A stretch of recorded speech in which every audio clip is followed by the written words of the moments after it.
Good afternoon. My name is Joe Pierini. I am Director of Technical Services for PSC. And what we're going to talk about today is how to hack the business traveler. So, when they leave your home network, they're no longer afforded the protections for all the security controls that you've put in place, the NAC, the monitoring, the antivirus. When they're on the internet, when they're out in the real world, it's the wild, wild west. There are critical bits of system hardening that you need to be doing in order to protect your users once they leave your network. If you get it wrong, it's the opportunity for hackers to come right in. So what we're going to do today is we're going to review a recent real-world case where, frankly, I got bored while sitting in an airport and took the opportunity to look and see whether or not I could attack the users that were using the guest wireless. So let's set the stage. Now, we all know that consultants, we travel a lot. I spend a lot of time in airports. I happen to be in an airport. There was the free wireless network, as there always is. I was bored. So I'm using the airport as an example today, but I want you to understand that this can happen anywhere. It can happen in the Starbucks, it can happen at the free Wi-Fi down at the restaurant, and most certainly this can happen in your hotel. And it might even be possible to do it here at the PCI Council with the free Wi-Fi.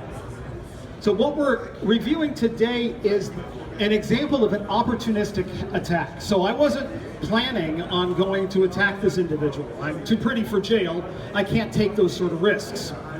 But what happened was a combination of events would have led to this individual's complete compromise. Now, you can use this same sort of attack for a target. If I know where you're going to be, if I know you're going to be in a hotel, then I can use this same sort of attack to go after you. It might take a little bit longer, it might take some luck, but it is completely possible. So, for a minute, I need you to stick with me because things are going to get complicated. We need to talk about some of the technicals about this. So, the Windows operating system is probably the most popular one we have. There are Macs, we've got some Linux, but let's face it, we're all probably traveling with Microsoft Windows 7 or better, and God help you if you've got Windows XP still. The nice thing about Windows is that it's point and clicky, you don't have to explain things, it's easy for most people to use, and Microsoft Office works great on it. So it's the tool that we're going to use most of the time. The problem with Microsoft Windows is that it has a weakness in a certain protocol that we're going to abuse. And this is around the way it looks things up. So if you try and resolve a name, you type something in, the first thing it does is it looks in its local host file on the machine. It says, do I know where this is? Have you told me where it is before? If it doesn't, it moves on. It looks at the DNS resolver. If it can't find it, then it goes directly to the DNS server itself. If it can't find it, it does this thing called LLMNR. If it can't find it, it does NetBIOS, and then it does WINS, and then it does a broadcast in a LM host file. The point is that one of these protocols we're going to abuse. The specific one is linked local multicast name resolution. This is a protocol for looking things up when it can't find something in DNS. This is great for us. It was originally designed for IPv6, which we all know that we've adopted. It was part of Windows Vista and better. So it's now in Windows 7, it's Windows 8, it's Windows 10. Now this is a broadcast protocol. So this is one of the things that doesn't require any client interaction. It's just going to broadcast its request across the entire network that it's on. This protocol is enabled by default. So right out of the box, even with all of its weaknesses, even with all of its flaws, it's on your machine. And if you haven't thought about it or done anything about it, you're vulnerable. Now, you can configure this with group policies, but if you don't, anybody on the same subnet that you're on, like the guest network, can then go ahead and abuse the protocol. So in order to do this, we need a couple of tools. You all know what Metasploit is probably. It is a framework of attacks that gives us all of the tools we need to go after different vulnerabilities. It's a tool used by script kiddies, and it's a tool used by nation states. It's the tool that you kind of go to. And it makes this sort of attack automated and easy to use. So now let's kind of recap. We're in an airport, we're bored, we've got hacking tools, and we know that there is a vulnerability in Microsoft Windows that is enabled by default. So let's go hunting. So what do? Let's fire up our tool and start sniffing the wireless network. Now what happens with LLM&R is that when it sends out this broadcast, it says, I don't know where this thing is. Any system on the network can reply back.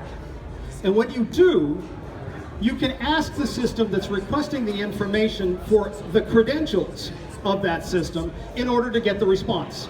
So this is perfect. It will reply back quite nicely with the username, the domain name, and then the hash of the user credential.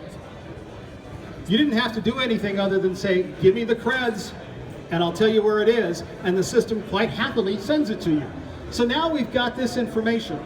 And here I've got the username and I've got the domain. So for this particular attack, and I'm being nice, because like I said, I'm too pretty for jail, I've masked out some of the important bits so that you can't replicate this. So we know it was something like blah, blah, blah corp. So I'll go ahead and take that information and I'll go to Google and I'll say, okay, who the heck is blah, blah, blah corp?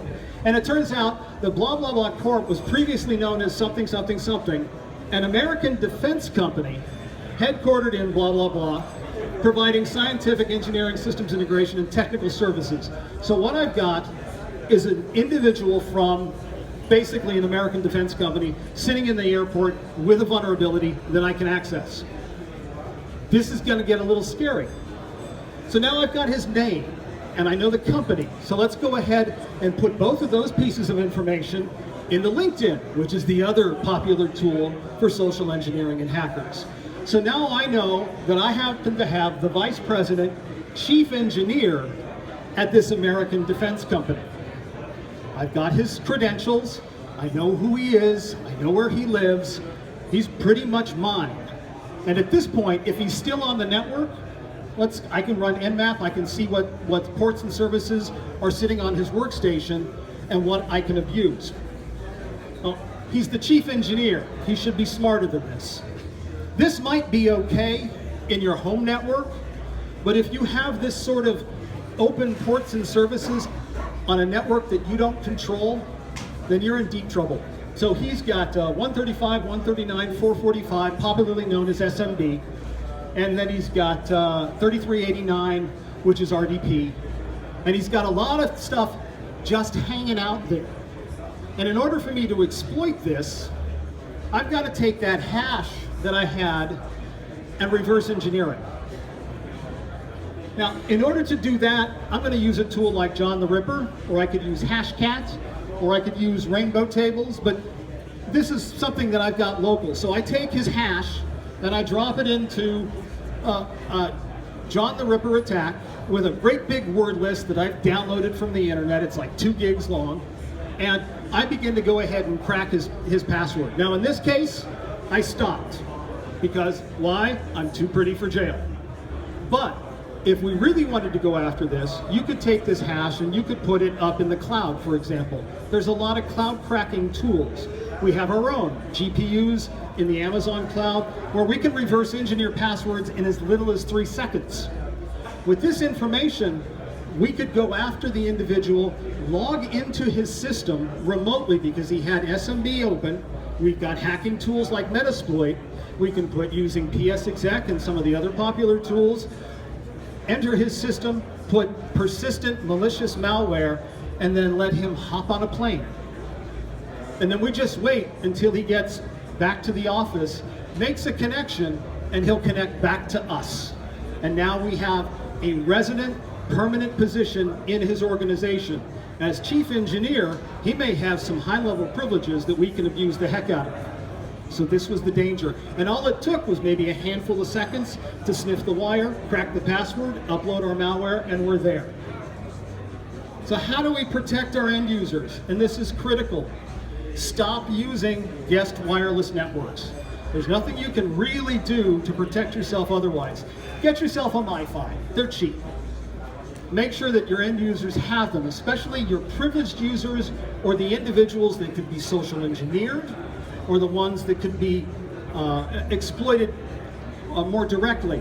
With a MiFi, you can keep them under your control, and you can monitor the MiFi itself for any additional vulnerabilities, because they have come out in the future. The other thing you can do, of course, is to hire the experts in payments, security, and compliance, PSC. I can look at your network and I can identify the vulnerabilities. We can look for the risks and help you identify strategies to secure you and your users to protect against this sort of attack. Now, by the way, we've been running this attack in the background. If you're concerned about whether or not you're vulnerable, come up and talk to me and we'll take a look at the list and see whether or not you're there. And if you are, we'll talk about how you can fix it. Thanks.